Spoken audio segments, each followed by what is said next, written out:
नमस्कार, जय हिंद मेरे प्यारे साथियों जैसा कि आप लोग जानते हैं कि हम लोग इस चैनल के माध्यम से प्रतिदिन जो आपका उत्तर प्रदेश पुलिस का जो री एग्ज़ाम होने वाला है, जो कि एग्ज़ाम डेट है आपका 23, 24, 25 और 30, 31 अगस्त को होने वाला है, उसी के लिए हम लोग हिंदी का प्रतिदिन प्रैक्टिस सेट कर रहे हैं। आज हम लोग का 5वां दिन है। इससे पहले 4 वीडियो ऑलरेडी हम बना चुके हैं। जितने भी लोग अभी तक वो वीडियो नहीं देखे हैं वो लोग एक बार जाकर जरूर उस वीडियो को देख लीजिएगा, ठीक है। चलिए बिना देर किए, बिना विलंब किए सीधा हम लोग पहुंचते हैं आज के क्वेश्चन। तो ये रहा आज का पहला क्वेश्चन, और आज का पहला क्वेश्चन पूछा गया आपका वर्णमाला से। कल भी क्वेश्चन देखने को मिला था वर्णमाला से, और कल ही हम इसका आंसर भी बता दिए थे, ठीक है। पूछा गया कि स्वरों की संख्या कितनी होती है। तो अगर आप लोग वर्णमाला पढ़े होंगे तो जानते होंगे कि हिंदी वर्णमाला में जो स्वरों की संख्या होती है कितनी होती है, 11 होती है। अगर यहीं व्यंजनों की संख्या पूछ लेगा कि व्यंजनों की संख्या कितनी होती है तो कितना बताएंगे, 33 बताएंगे। यहीं अगर वर्णमाला में कुल वर्णों की संख्या अगर पूछ लेगा तो कितना बताएंगे, 52 बताएंगे, 52 बताएंगे। कामता प्रसाद गुरु के अनुसार अगर पूछ लेता है तब कितना बताएंगे, 51 यानी कि 51 वर्ण बताएंगे, ठीक है। तो यहाँ से 4-5 क्वेश्चन आपको सीखने को मिल गया। तो पहला क्वेश्चन का जो आंसर हो जाएगा ए सही हो जाएगा, यानी कि स्वरों की संख्या कितनी होती है, 11 होती है, ओके। चलिए दूसरा क्वेश्चन है कि दिए गए वाक्य में उपयुक्त विराम चिन्ह का चयन करना है जी। उपयुक्त विराम चिन्ह का चयन करना है, ठीक है। यानी कि यहाँ पर जो आपका वाक्य दिया गया है, इस वाक्य में कौन सा विराम चिन्ह लगेगा वही बताना है। आपका वाक्य दिया गया है सुनील जरा इधर आना, सुनील जरा इधर आना, और यहाँ पर देखिए 4 आपका विराम चिन्ह दिया गया है। पहला आपका विराम चिन्ह इसमें सही होगा, या दूसरा होगा, या तीसरा होगा, या चौथा होगा। आपको बताना है कि इसमें से कौन सा विराम चिन्ह आपका सही होने वाला है, ठीक है। तो सबसे पहले तो आपको चारों विराम चिन्ह का नाम पता होना चाहिए। पहले वालों को आपको जानते हैं कि कहा जाता है विस्मयादिबोधक। क्या कहा जाता है, विस्मय विराम कहा जाता है, या आश्चर्य चिन्ह भी इसको कहा जाता है पहले वाले को। दूसरे वाले को आपका उप विराम भी कहा जाता है, या अपूर्ण विराम भी कहा जाता है, ठीक है। इसको उप विराम या तो अपूर्ण विराम कहा जाता है। सी को जानते हैं कि आप लोग की अल्प विराम बोला जाता है, और इसको अर्ध विराम बोला जाता है। चारों का नाम आप जान गए, ठीक है। तो यहाँ पर अगर देखा जाए इस सेंटेंस को कि सुनील जरा इधर आना, इसमें कौन सा विराम चिन्ह लगेगा, तो यहाँ पर आपका लग जाएगा अल्प विराम। क्या लगेगा, अल्प विराम। कहाँ पर लगेगा, तो यहाँ पर लगेगा सुनील, और यहाँ पर लगेगा अल्प विराम, और उसके बाद होगा कि जरा इधर आना। आया समझ में। तो विकल्प नंबर सी आपका क्या हो जाएगा, सही हो जाएगा। चलिए क्वेश्चन नंबर 3 देख लेते हैं। वचन किसके लिए प्रयोग किए जाते हैं। जो आपके वचन है किसके लिए प्रयोग किए जाते हैं, ये पूछा गया क्वेश्चन है। पहला विकल्प दिया गया है संज्ञा, दूसरा है सर्वनाम, तीसरा है आपका विशेषण, और चौथा है अलंकार। तो जो आपका वचन का प्रयोग होता है फ्रेंड्स, वो होता है आपका संज्ञा के लिए। किसके लिए होता है, संज्ञा के लिए आपका होता है, ओके। चलिए क्वेश्चन अगला देख लेते हैं। चौथा कि निम्नलिखित में से कौन सा सर्वनाम पद है, चिन्हित कीजिए। यानी कि 4 यहाँ पर विकल्प दिया गया है, उसमें से आपका सर्वनाम जो है उसी को बताना है।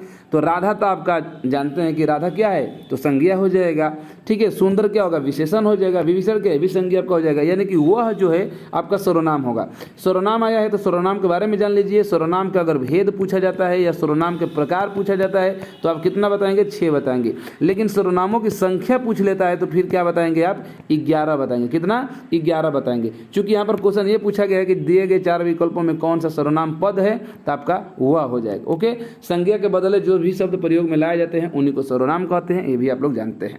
चलिए क्वेश्चन नंबर 5 देख लेते हैं। किसी संज्ञा या सर्वनाम शब्द की विशेषता बताने वाले शब्द क्या कहलाते हैं। संज्ञा सर्वनाम की विशेषता बताने वाले शब्द क्या कहा जाता है जी, विशेषण कहा जाता है। विशेषण का यही काम होता है ना कि किसी संज्ञा या सर्वनाम की क्या किया जाएगा, विशेषता बताया जाता है। विकल्प नंबर बी सही हो जाएगा। क्वेश्चन नंबर 6 है कि मुख्य क्रिया के अर्थ को स्पष्ट करने वाली क्रिया को क्या कहते हैं। क्वेश्चन ध्यान से समझिएगा। क्वेश्चन समझ लेते हैं तो आंसर आपका 50% सॉल्व हो जाता है।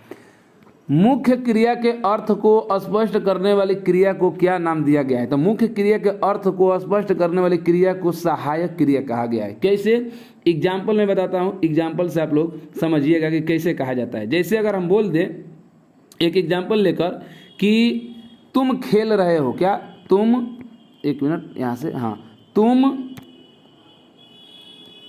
खेल रहे हो, यहाँ से क्वेश्चन को ऊपर कर लेते हैं। हाँ अब एग्जाम्पल समझिए, तुम खेल रहे हो, एक ये सेंटेंस हो गया, तुम खेल रहे हो। दूसरा एक एग्जांपल ले लेते हैं कि सुरेश चिल्ला रहा है, सुरेश चिल्ला रहा है, चिल्ला रहा है। 4 यहाँ पर, सॉरी 2 एग्जाम्पल ले लिए हैं। अब यहाँ पर देखा जाए तो जो आपको उदाहरण में ये एक तो आया हुआ है खेलना, खेल रहे हैं, खेलना आ गया है। एक यहाँ पर चिल्लाना आ गया है, आया हुआ है। तो जो आपकी मुख्य क्रिया है ये आपकी क्या हो गई, खेलना हो गया, चिल्लाना हो गया। लेकिन इसकी सहायता में कौन लग रहा है जी, तो सहायक क्रिया लग रही है। सहायक क्रिया क्या है, रहे, हो, रहा है, रहा था, रही थी, जो भी लगा रहता है ये आपके क्या कहलाती है, सहायक क्रिया होती है। उसी से आपको काल को भी पहचान में आती है कि वो कौन सा काल में दिया गया है। ठीक है, ध्यान रखिएगा। तो मुख्य क्रिया के अर्थ को स्पष्ट करने वाली क्रिया को क्या बोलते हैं, सहायक क्रिया कहा जाता है। चलिए क्वेश्चन नंबर 7 है कि निम्न में से अव्यय बताना है। अव्यय से भी डेली क्वेश्चन आ रहा है फ्रेंड्स। ठीक है, तो अव्यय में कौन सा हो जाएगा, तो आपका आह हो जाएगा।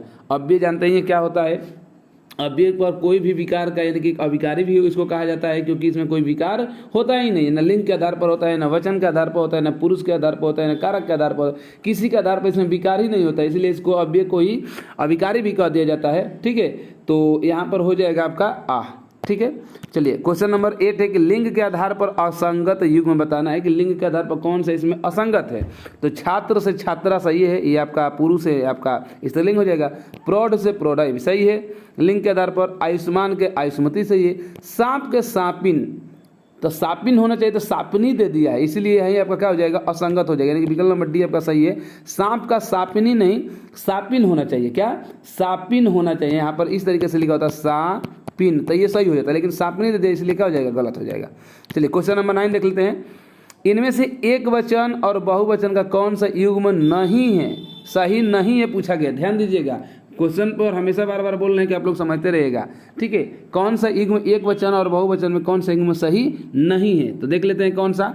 तो आंसू से आंसुओं, क्या सही है ये, आंसू शब्द का आंसुओं कैसे होगा, नहीं होगा। क्यों, क्योंकि आंसू तो ऑलरेडी आपका जो आंसू शब्द है वो हमेशा बहुवचन में ही आता है, तो आंसू का तो आंसू होगा ही नहीं। चिड़िया का चिड़िया सही है बहुवचन, घोड़ा का घोड़े, गली का गलिया, यानी कि आपका पहला ही विकल्प क्या हो जाएगा, सही हो जाएगा। इसलिए सही होगा कि जो आपका आंसू शब्द है वो हमेशा का वो होता है तो बहुवचन में प्रयोग होता है। जो आंसू शब्द है ये बहुवचन में ही प्रयोग होता है, इसलिए आपका विकल्प नंबर ए का होगा, सही हो जाएगा। क्वेश्चन नंबर 10 है कि रमेश घर आया, इस वाक्य का संदिग्ध भूतकाल में रूपांतरण करना है।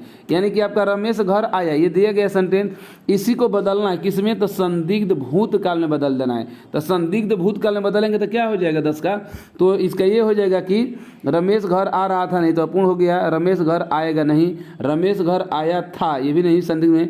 रमेश घर आ गया होगा, ये संदिग्धता में बात हो रही है ना कि रमेश घर आ गया होगा, इसीलिए विकल्प नंबर डी आपका क्या होगा, सही हो जाएगा।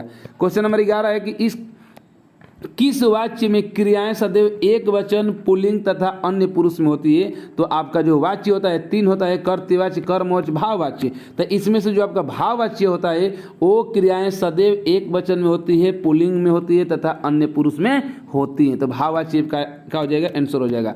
क्वेश्चन नंबर 12 है कि आचार्य किशोरी दास वाजपेयी के मत से, यानी कि उनके अनुसार हिंदी में कितने कारक होते हैं। इस तरीके से कारक आप सभी लोग जानते हैं कि 8 होते हैं, लेकिन अगर किशोरी दास वाजपेयी के अनुसार पूछ लेगा तो वहाँ पर आप क्या बताएंगे कि 6 ही कारक होते हैं। कितने, 6 ही कारक आपके होते हैं। आया समझ में। चलिए आगे बता देते हैं। अगला क्वेश्चन है कि इनमें से अंगरखा शब्द क्या है। अंगरखा शब्द क्या है इसमें से, तो अंगरखा जो है आपका तद्भव शब्द है। क्या है, तद्भव है। अंगरखा शब्द तद्भव है जी। इसका तत्सम रूप क्या हो जाएगा, तो इसका तत्सम जो रूप होता है वो होता है अंग रक्षक होता है, अंग र छ और क, ये होता है आपका इसका तत्सम रूप। तो पूछा गया कि अंगरखा क्या है, तो क्या बताएंगे, तद्भव होगा। क्वेश्चन नंबर 14 है कि अ उपसर्ग और ता प्रत्यय के योग से बनने वाला शब्द कौन सा है। यानी कि ये ऐसा एक शब्द बताना है जिसमें अ उपसर्ग भी लगा हो और ता प्रत्यय भी लगा हो। तो यहाँ पर देख ले, अनगुणता, तो अनु इसमें तो हो जाएगा, इसमें अ हो जाएगा, नहीं हो पाएगा। अनन्यता इसमें भी नहीं होगा। ये चौथा का विकल्प सही है, असहनशीलता। अ को अलग कर देंगे, अ तो सहनशीलता, शीलता। असहनशीलता में अ को अलग करना, तो अ प्लस सहनशीलता, तो अ आपका उपसर्ग हो गया। और सहन असहनशीलता में ता आपका क्या हो जाएगा, प्रत्यय भी हो जा रहा है, तो इसलिए विकल्प नंबर डी आपका क्या हो जाएगा, सही हो जाएगा। क्वेश्चन नंबर 15 है कि सावधानी शब्द में यहाँ पर उपसर्ग पूछा गया था और प्रत्यय, अच्छा ठीक है, उपसर्ग प्रत्यय दोनों था। यहाँ पर 15 नंबर में आपका केवल प्रत्यय पूछा गया कि सावधानी में, सावधानी शब्द में प्रयुक्त प्रत्यय है, कौन सा प्रत्यय सावधानी में, ये आपको बताना है जी कि सावधानी शब्द में कौन सा प्रत्यय है। तो यहाँ पर आपका डबल यानी कि दीर्घी यानी कि बड़ी ई आ जाएगा, ई, ये आपका सही हो जाएगा, इसमें ई प्रत्यय है, बड़ी ई। क्वेश्चन नंबर 16 है कि संपन्न को सब कुछ प्राप्त हो जाता है, जो लोग संपन्न होते हैं उनको सब कुछ प्राप्त होता है, और यहाँ पर खाली स्थान दे दिया भरने के लिए, और सदा तरसता ही रह जाता है। तो इसमें जो संपन्न जो शब्द आया हुआ है इसका विलोम शब्द पूछा जा रहा है कि संपन्नता का विलोम क्या होगा। तो आप लोग जाता है संपन्नता का क्या होता है, विपन्नता या विपन्न हो जाता है। तो इसलिए विकल्प नंबर सी क्या हो जाएगा, 16 का सी सही हो जाएगा। चलिए क्वेश्चन नंबर 17 है कि सभ्य व्यक्ति किसी का अपमान नहीं करते हैं। उपरोक्त वाक्य में रेखांकित शब्द के विलोम शब्द बताना है जी। ये जो सब है इसी के नीचे रेखांकित यानी कि अंडरलाइन किया गया है, तो इसी का विलोम बताना है कि सभ्य का विलोम क्या होगा। तो सभ्य का क्या ऐसे ही दिखाई दे रहा है कि असभ्य हो जाएगा। ओके, चलिए क्वेश्चन नंबर 18 के अर्थ के आधार पर शब्द कितने प्रकार के होते हैं। बहुत ही इंपॉर्टेंट क्वेश्चन है, दिखने में लगता है बहुत आसान, लेकिन विद्यार्थी कर देता है गलत। तो शब्द के जो आधार पर अर्थ के जो आधार पर शब्द होते हैं कितने प्रकार के होते हैं, 4 प्रकार के होते हैं। कितने, 4 प्रकार के होते हैं। अब कौन कौन होता है उसको भी जान जाइए। तो पहला होता है एकार्थी शब्द, कौन सा, एकार्थी शब्द होता है। दूसरा आपका होता है अनेकार्थी शब्द होता है, एकार्थी फिर दूसरा अनेकार्थी। तीसरा आपका होता है समानार्थी या उसी को पर्यायवाची भी कहा जाता है, आया समझ में। और चौथा होता है आपका विपरार्थी या उसी को विलोम भी कहा जाता है। यही 4 आपके अर्थ के आधार पर शब्द के प्रकार होते हैं। 19 नंबर के आंख शब्द का पर्यायवाची बताना है। तो आंख का लोचन हो जाएगा, क्या हो जाएगा, लोचन हो जाएगा। तो 19 नंबर का क्या हो जाएगा, सी। अच्छा, आंख का और भी होता है, नेत्र भी होता है, नयन भी होता है जी, चक्षु भी होता है, अंबक भी होता है, ये सब होता है। ओके, चलिए क्वेश्चन नंबर 20 है कि निम्नलिखित शब्दों में से कौन सा शब्द अनेकार्थी शब्द है। इसमें एक ऐसा शब्द है जो अनेकार्थी शब्द भी है। तो आपका होता है मुद्रा। क्या होता है, मुद्रा आपका। क्यों, मुद्रा का अर्थ क्या होता है, मोहर भी होता है, अंगूठी भी होता है, छाप भी होता है, चिन्ह भी होता है, आकृति भी होता है, ये सब का अनेकार्थी होता है। इसलिए मुद्रा आपका क्या हो जाएगा, सही हो जाएगा। क्वेश्चन नंबर 21 है कि किस विकल्प में शब्द युग्म का अर्थभेद सही है, यानी कि कौन सा इसमें अर्थभेद की दृष्टि से सही है वो बताना है आपको। ठीक है, तो इसमें आपका और बने दूसरा, और बने तथा, नहीं पहला का गलत हो गया। उर बने हृदय और उर नदी, नहीं सही है, गलत हो गया। इतर और इत्र यानी नहीं, ये भी गलत हो गया, क्या नहीं। अपरा और अपार, अपरा मतलब दूसरी सही है, और अपार मतलब कि जिसको पार न किया जा सके। तो इस तरीके से हमारा देखा जाए तो शब्द युग्म का अर्थ अगर देखा जाए तो ये आपका डी वाला जो है सही एकदम अर्थ प्रकट कर रहा है कि अपरा मतलब होता है दूसरी, और अपार का मतलब होता है कि जिसके पार न किया जा सके। ओके, तो विकल्प नंबर डी सही हो जाएगा। क्वेश्चन नंबर 22 है कि फूल की रज, और यहाँ पर देखिए कि वाक्य खंड के लिए उपयुक्त शब्द क्या होगा। फूल की रज यानी कि अनेक शब्दों का एक शब्द के लिए यहाँ पे बताया जा रहा है। तो फूल की रज के लिए कौन सा इसमें से एक शब्द होगा, पार्थिक, प्रदोष, पतित और पराग। तो फूल की रज को क्या कहा जाता है, तो फूल की रज को पराग कहा जाता है। क्या कहा जाता है, पराग कहा जाता है। विकल्प नंबर डी आपका क्या हो जाएगा, सही हो जाएगा। अच्छा, एक चीज और है, सूर्य के अस्त होने का समय को क्या कहा जाता है, तो उसी को प्रदोष कहा जाता है। पृथ्वी से संबंध रखने वाले को क्या कहा जाता है, पार्थिव कहा जाता है। और जिसका नैतिक पतन हो चुका हो उसके लिए क्या कहते हैं, पतित कहा जाता है। ओके, चलिए क्वेश्चन नंबर 23 है कि जो अचानक आंखों से ओझल हो गया हो उसके लिए एक शब्द क्या होगा। जो अचानक आंखों से ओझल हो गया हो उसके लिए एक शुद्ध शब्द क्या हो जाएगा जी, 23 का, तो वो हो जाएगा आपका अंतर्धान। क्या होता है, अंतर्धान होता है।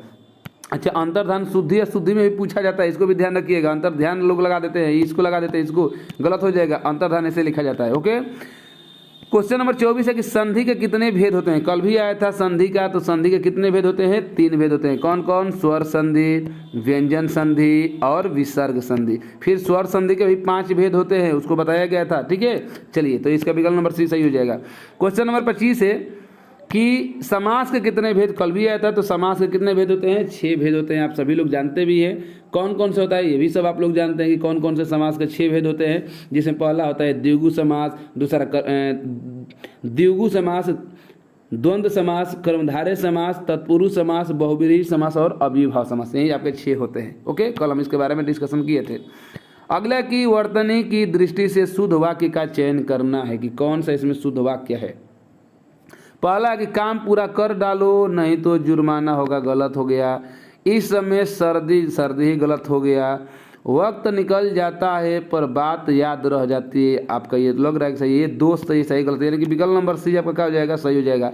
वक्त निकल जाता है, अल्प विराम भी लगा है, पर बात याद रह जाती है, यानी कि आपका विकल्प नंबर सी क्या होगा? राइट हो जाएगा। क्वेश्चन नंबर 27 है कि निम्नलिखित में से उद्दीपन का कार्य कौन करता है? तो उद्दीपन का कार्य प्रेम और प्रेमिका जो यानी कि प्रेम और पात्र की जो मधुर वाणी यानी कि प्रेमिका जो होती है वही आपका उद्दीपन का कार्य करते हैं। तो विकल्प नंबर पहला सही हो जाएगा। क्वेश्चन नंबर 28 है कि छप्पे में होते हैं। आप लोग छंद पढ़े होंगे तो उसमें देखे होंगे। तो छप्पे में क्या होता है? तो कि प्रथम 4 चरण जो होता है रोला का होता है। प्रथम शुरुआते के जो 4 चरण होते हैं किसके होते हैं? रोला के होते हैं। और अंतिम 2 चरण जो होते हैं वो उलाला के होते हैं। आया समझ में? यानी कि जो टोटल आपके 6 चरण होते हैं, 1 2 3 4 5 6, तो शुरुआती का जो 4 चरण होगा ये किसका होगा? रोला का होगा, रोला का। और अंतिम जो 2 चरण होता है किसका होता है? उलाला का होता है। ओके, चलिए, तो विकल्प नंबर पहला सही हो जाएगा। क्वेश्चन नंबर 29 है कि जिन पंक्तियों में एक ही उच्चारण स्थान से उच्चरित होने वाले वर्णों की आवृत्ति होती है वहाँ पर कौन सा अलंकार? तो वहाँ पर तो आपका अनुप्रास अलंकार तो होगा, लेकिन अनुप्रास में भी कौन सा होगा? को बोला जा रहा है कि जिन पंक्तियों में एक ही उच्चारण एक ही स्थान से उच्चारित हो। तो कल भी एक क्वेश्चन आया था, आज भी आया है। तो इसका जो आंसर आपका हो जाएगा 29 नंबर का क्या हो जाएगा? श्रुति अनुप्रास हो जाएगा। कल भी सेम क्वेश्चन आया हुआ था विकल्प, तो श्रुति अनुप्रास हो जाएगा। ठीक है, चलिए 30 नंबर है कि दिए गए वाक्य में उपयुक्त शब्द का चयन करना है, जो रिक्त स्थान की पूर्ति कीजिए। यहाँ भरना है मेहनत ही, और यहाँ पर भरना है क्या होगा? पहला विकल्प जीवन है, मृत्यु है, अभिशाप है या परिश्रम है। तो मेहनत ही क्या है? जीवन है। मेहनत ही क्या है? जीवन है। विकल्प नंबर पहला क्या हो जाएगा? सही हो जाएगा। क्वेश्चन नंबर 31 है कि कंगाली में आटा गीला, ये लोकोक्ति है। इसका सटीक आपका आंसर बताना है, अभिप्राय बताना है। नहीं आदमी बोलता है कि गरीबी में आटा गीला करना है, यानी कि कंगाली में क्या करना है? आटा गीला करना है। इसका मतलब क्या होता है कि कष्ट पर और कष्ट आ जाना। तो पहले से कष्ट था और कष्ट आ जाना, उसी को कहा जाता है कि कंगाली में आटा गीला करना। चलिए क्वेश्चन नंबर 32 है कि बोए पेड़ बबूल का आम कहाँ से हो? बात सही है, जब बबूल का पेड़ बोओगे तो आम खाने को नहीं ना मिलेगा। इसका सीधा सीधी क्या मतलब है? इस लोकोक्ति का मतलब क्या है? 32 नंबर का तब क्या बताएंगे इसका आंसर कि जैसा कर्म करोगे वैसा ही क्या मिलेगा? फल भी मिलेगा। ओके, तो विकल्प नंबर बी आपका सही हो जाएगा। क्वेश्चन नंबर 33 है कि भक्ति काल को हिंदी साहित्य का स्वर्ण, वेरी वेरी इंपॉर्टेंट क्वेश्चन है कि भक्ति काल को स्वर्ण युग किसने कहा है? भक्ति काल को हिंदी साहित्य का स्वर्ण युग किसने कहा है जी? तो इसका जो आंसर हो जाएगा श्याम सुंदर दास के हैं। कौन? श्याम सुंदर दास जी ने कहे हैं। ओके, तो ये रहा आज का 33 क्वेश्चन फ्रेंड्स। आपको अगर आप शुरू से वीडियो देख रहे हैं और 33 क्वेश्चन पूरा देखे हैं ईमानदारी से, तो ईमानदारी से आप लोग कमेंट कर जरूर बताइएगा कि 33 क्वेश्चन में कितना क्वेश्चन आपका सही आ रहा था। ठीक है, बाकी वीडियो अगर आपको अच्छी लगी है तो वीडियो को लाइक कर दीजिएगा। चैनल पर पहली बार आए हैं या अभी तक चैनल को सब्सक्राइब नहीं किए हैं तो चैनल को सब्सक्राइब भी आपको कर लेना है। अपने मित्र के यहाँ शेयर भी कर देना इस वीडियो को। बाकी कल मिलते हैं फिर एक नए प्रैक्टिस के साथ। आज के लिए इतना ही, धन्यवाद।